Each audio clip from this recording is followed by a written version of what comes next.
Good morning. Good morning. So, I want to continue what we shared last month with this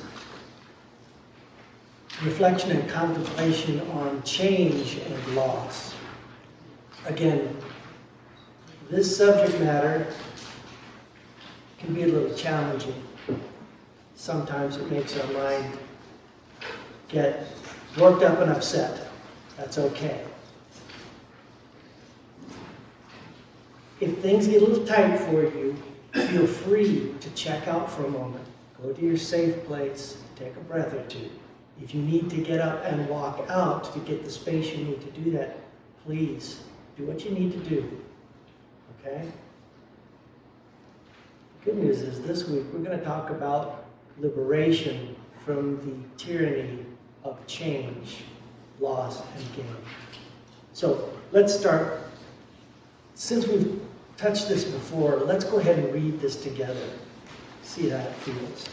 This is an adaptation of exercise 15 from Thich Nhat Hanh's The Blooming of a Lotus. There are many versions of this, so I kind of cobbled a few together to get this one. So, 1. As I breathe in, I know that all things are of the nature to change. As I breathe out, I know I cannot escape change. 2. As I breathe in, I know I will get old. As I breathe out, I know I cannot escape old age. 3. As I breathe in, I know I will get sick. As I breathe out, I know I cannot escape sickness. 4. As I breathe in, I know that I will die. As I breathe out, I know that I cannot escape death. 5. As I breathe in, I know that I will lose everything that I hold dear or cherish today. As I breathe out, I know that I cannot escape losing everything I hold dear or cherish today. 6. As I breathe in, I know that my actions are my only possessions. As I breathe out, I know that I cannot escape the consequences of my actions. 7. As I breathe in, I am determined to live my days deeply in mindfulness. As I breathe out, I see the joy and benefit in living mindfully. As I breathe in, I vow to bring joy each day to my loved ones. As I breathe out, I vow to ease the pain of my loved ones. I feel nervous, powerless, at a loss. And that's okay. One of the reasons I feel that way, particularly right now sitting in front of you, is that I know right now that I do not have the words to express what this process is. This is so fundamental and so deep that each of us has to do this on their own. We live in a world that is in constant change. We lose things, we gain things, we lose things, we gain things. That's a very uncomfortable place to be. And so we spend our lives creating structures and practices and habits to try to find some stability. There's got to be something that's true, that's real, that's permanent that I can hold on to, because I can't live in a world that is unstructured and changing.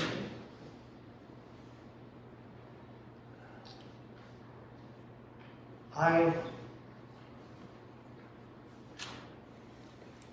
can't help but recognize for myself that that is a fool's errand.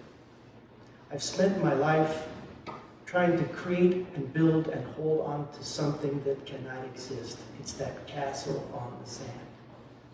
That's troubling. It's understandable. That's the way it is. What do I do? Maybe somebody in here feels the same way sometimes.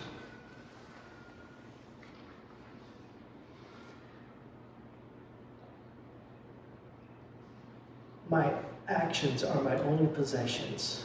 Step one. It's that gateway. First, it helps me close the book on the idea that there are things that I can own, that I can hold, that I can cherish forever. I have to let go of that false comfort.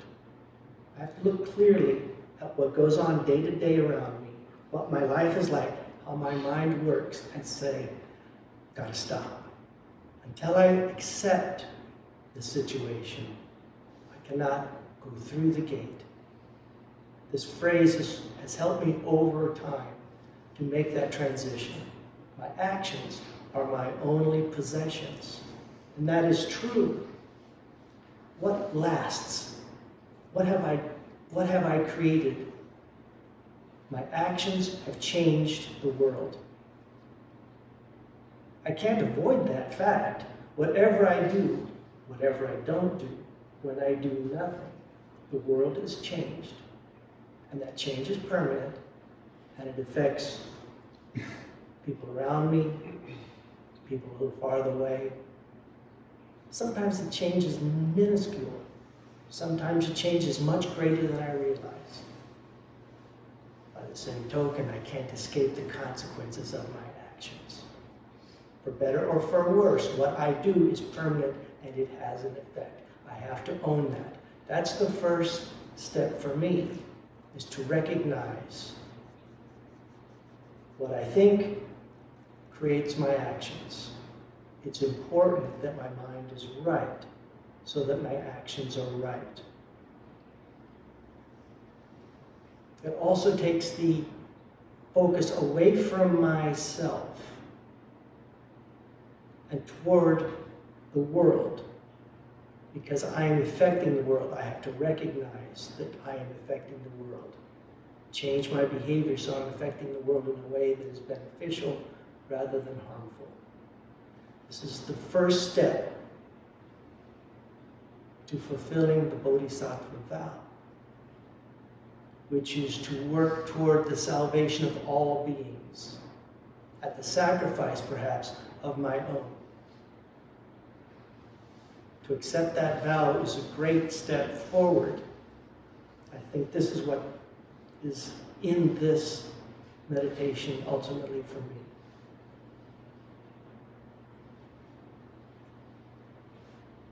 I am determined to live my days deeply in mindfulness. I vow to bring joy each day to my loved ones.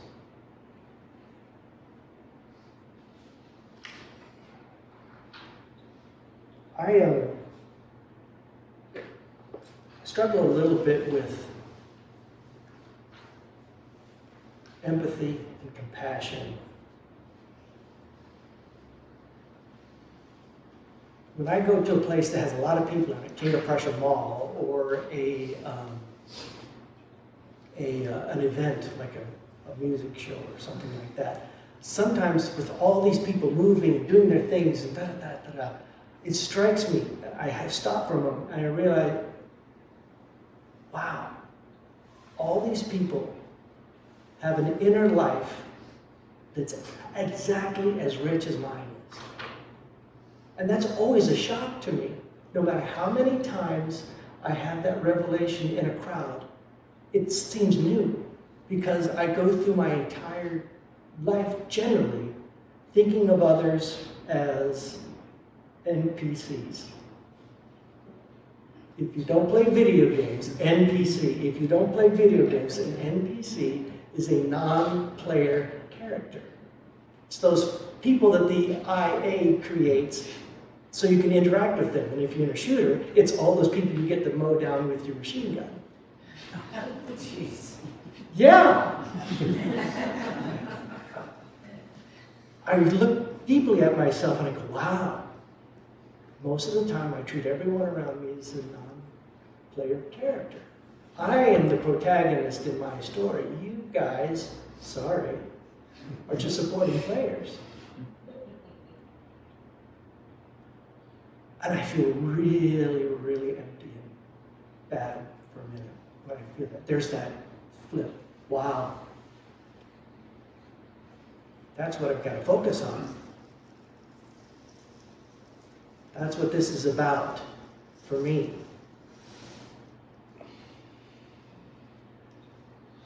I look deeply and I understand where I'm coming from. It's easy to feel isolated. Think about, I'm feeling these things, this fear of the unknown, this fear of change, this desperation to want to hold on to something.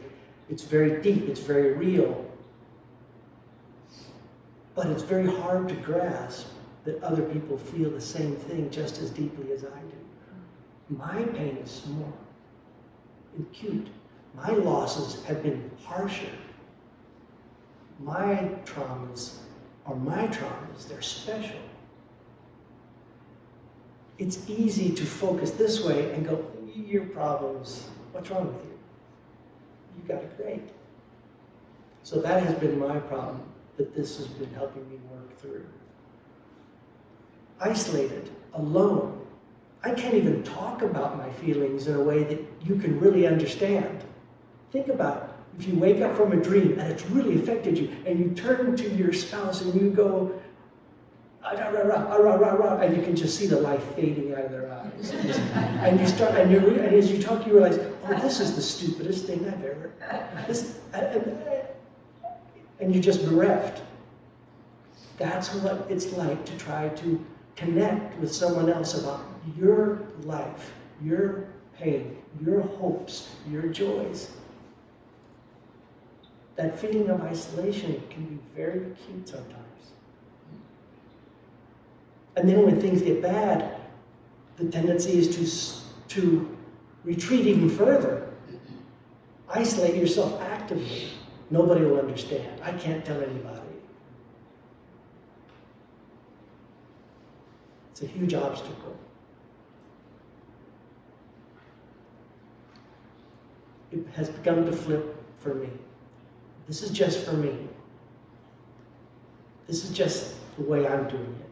But I feel the need to share this. I need to say this out loud, because saying something out loud somehow makes it more real. I can say it in front of you and say, does this make sense now that I've said it out loud? Is this something that I can use? And here's what I'm thinking. That very feeling of isolation, that very feeling of powerlessness, that emptiness, that despair that I sometimes feel. If you're not an NPC, if you feel the same thing just as intensely as I do, we are intimately connected. We have one thing that we can share. We're all in the same boat. And in fact, I don't think I need to describe how I feel to you, because you feel exactly the same thing.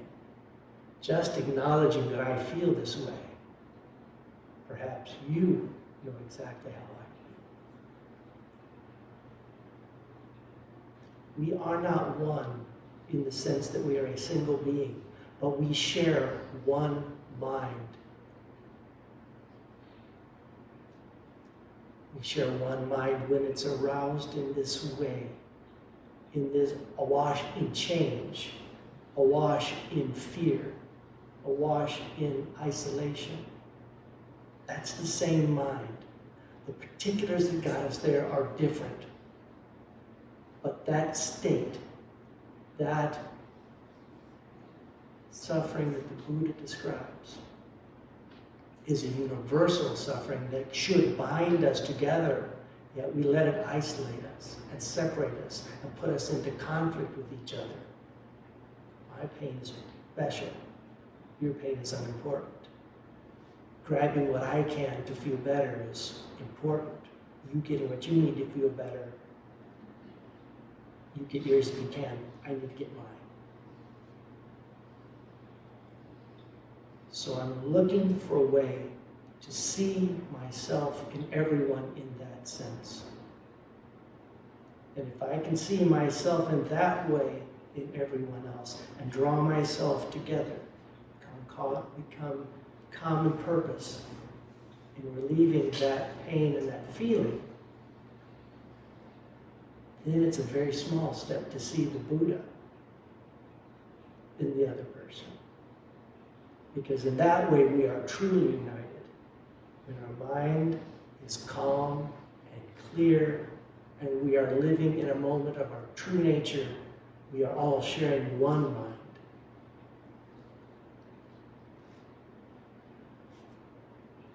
The Bodhisattva path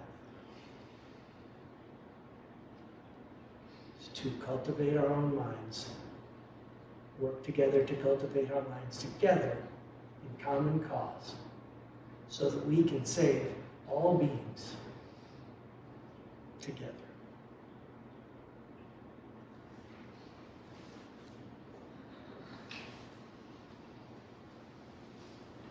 So riddle me this back If you've been sort of trained or indoctrinated to take care of the Buddha in everyone else and not yourself, how does that apply to that? Okay, again, this is just for me. I consider myself a fire and brimstone Buddhist. It's the year of the fire horse. I'm kind of hardcore in that I really ultimately don't care how I feel, what my ideas about myself are at any given moment. That's part of my problem, is being absorbed in those stories I tell myself. I've had things happen in my life, but I have been fortunate in that they have not stuck. I don't know why. I'm not even going to worry about it. I have to be conscious, though, that it's difficult for me to understand people who are stuck in the past, things that happened in the past. So, in that sense, I'm working on myself, the compassion self, the not using my story to try to judge other people's stories. I don't see any separation. I just don't need myself to pay attention to what's going on with me. I always, and this is really the core, my actions are my own possessions. All I care about at this point is what am I doing? What is my mind doing that affects how I interact? I'm trying to be awake to, my mind has this attitude, so I'm dismissing this person for this reason. I'm impatient for this reason. Even just the little things. Is that? Yes. Okay. Hello. It was supposed to be. Yes, it was. Okay. You know I love your talk so much. And you Last time we talked about this exercise, I talked about how I was more comfortable with impermanence than I was permanence, which still holds true. And I was actually going to be silent this time until you started making video game references, and now I can do. So it just reminded me, when you were talking about that, of when I was a kid, one of those memories that I didn't have until just now, where I knew that I saw everything from a first-person point of view, but I was convinced everyone around me saw everything from a third-person perspective. They can see the entire world, and I was limited to what was in front of me or in my peripheral. And I remember talking to a friend about this, and I'm going, what are you talking about? That's not how I see the world. I see first-person perspective, which, you know, seems obvious now that I'm 25 and not 7. But it was something shocking to me that there were people who could see the world the same way I saw it, in a sense. And part of what I had been doing not now, but a few years back, was instead of viewing myself as the main character, I tried to view myself as an NPC in other people's stories the best I could. So if I use today's life, I would say that I am the teacher to all my students on their coming of age stories. And the background teacher, I'm either the support system, side character, or the worst enemy in the world. It's just something that where I would view myself as I am just a patron at this coffee shop who is poorly trying to speak Finnish to this person. And what I'm trying to currently do now, and again, it's just because of the video game references, is I try to view my life as one of those open world multiplayer games that you can play from anywhere in the world. You just need internet access kind of deal. Where, yes, in a single player game, I could steal a shop's entire category. I feel bad about it, but I could do it if there's an achievement to it. But if every single person is another player, it kind of takes away that view of no one's getting hurt by this kind of deal, which is what I was thinking about while you were talking, is the sense of the actions are the only possessions I have. It can be easy to slip into that either I'm just an NPC or I'm just the only playable character. And it's something that I'm also trying to work on where I'm like, no, there's just all around. Everyone is experiencing, and even if I'm just a small 2 seconds of someone's day, there are still actions that are going to happen based off how they experience me for those 2 seconds. You used the word protagonist, and I brought a memory to me. I'll never share this. So, one of the real moments of insight into this that I had was many, many years ago in my life as a theater person. I had a friend who was older, long-standing actor. Everybody knew him, everybody loved him. He passed away. There were a bunch of actors who were kind of together in his house doing the wake thing. And one of the guys turned to the rest and said, well, I guess he wasn't the protagonist. And we just all died. But we all at the same time went, no, I'm the protagonist. And we looked at each other waiting to see. There was like where everyone is going, okay, who's going to be the last man down? But that's the way we go through life. And it's very hard to break out of that mindset. Yep. Thank you.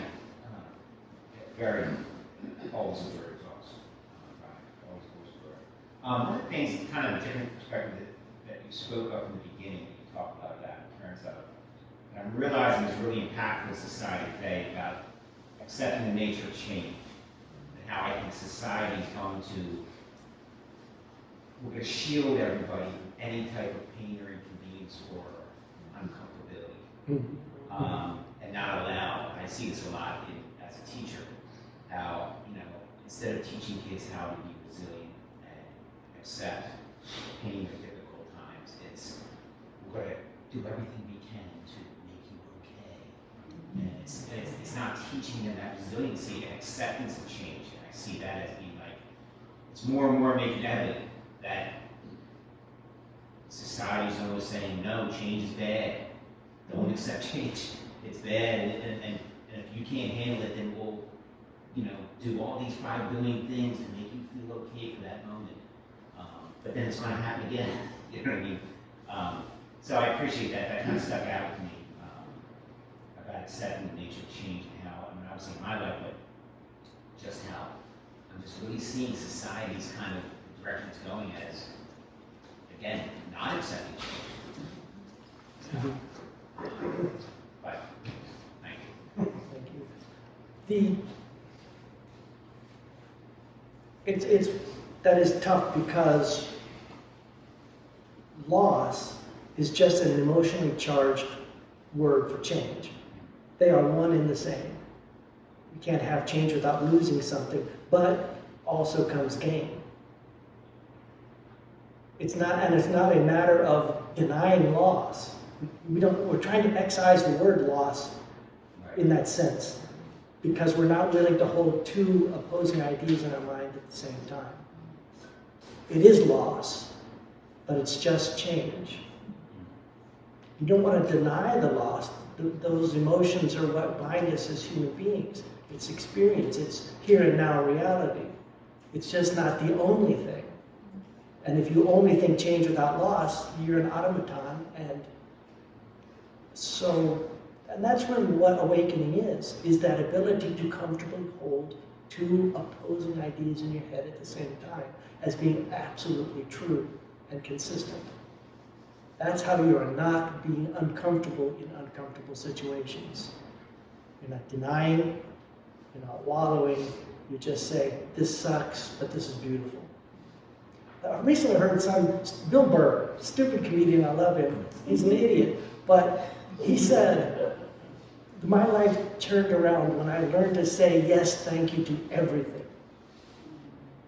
He said, it short circuits my brain in that moment. If I get, the worst thing on the plate, I go, yes, thank you. All of a sudden, my mind can't do what it was about to do. Now it's stuck with yes, thank you in this plate of stuff. So, whatever works for you, but I'm filing that one away for a while. I always love coming here and having these talks because every single time some kind of memory always comes just flowing back in. What you said about how realizing that every single person around you has a life and has accumulated experience just as rich as you, and how if you're able to just come to an understanding with another person that their suffering is as deep as yours, that's something very intimate. It reminds me of the saying that I heard, shared sorrow is half the sorrow, and shared joy is twice joy. And what you said about the sixth line in the Blooming Lotus, the Blooming Lotus exercise. I know that my actions are my only possessions. I remember having a dream a couple months ago where I went to a Sufi shrine in India. For those who don't know, Sufism is like a mystic school of Islam. But I met the priest there, and his arms were cut up and bandaged. And he basically told me that when he was younger, his father was killed by a man. So he went on the quest for revenge, and somehow through it, when he got revenge for his father, he had gotten a wound on his hand, and that wound got infected and turned into leprosy. What did he get from that? He got revenge, yes, but his father was still dead, and now there was this other man who he had just taken life from, and now he was going to die from a sickness. If not, it was going to stay with him his entire life. And if that's the only thing that really remained from him, that's the only thing he could really get back. Thank you. Georgia. Yeah, thank you for your Dharma talk. It was excellent to hear your words. I think one of my clear kind of aha awakenings was before I could say yes to everything that life came to me, how life came to me or what came to me. Before I could say yes to that, I had to very clearly, deeply, with all my heart, accept that my action of accountability, that I created what was coming at me. And then I could say yes to it. But if I was in denial, no, he did that to me, I couldn't go anywhere with it, So I think taking responsibility that I create everything that comes at me, even if it's some karmic thing or generational thing, etc. That helped me. Thank you, Jerry. So I've got to get you out of here, so I'll close with a couple things real quick. First, what I see for myself as being key moving forward as I continue this contemplation practice is to expand the realm of who I consider my loved ones. And that's what the metta meditation that we sort of, our theme for this month is metta meditation, thanks to Elizabeth. So, metta meditation can be very helpful in expanding our idea of who our loved ones are and breaking this isolation and recognizing our connection. The other thing I would like to close with is that practice is very powerful. It's not easy. I would encourage you to try it if you like. If it doesn't appeal, let it go. Don't force it. This is not for everybody at every time. There's a time and place. If you choose to practice this for a while, I would love to hear from you. Just let me know what you think or what's going on. Because this practice is about how am I reacting to this? When I said this today, oh, this happened. My mind did this. This is about reflecting on saying these things out loud, making them real in this moment, and reacting to it and seeing what that is. The core of mind study, resting mind, arising mind, changing mind. That's what this is for. Okay?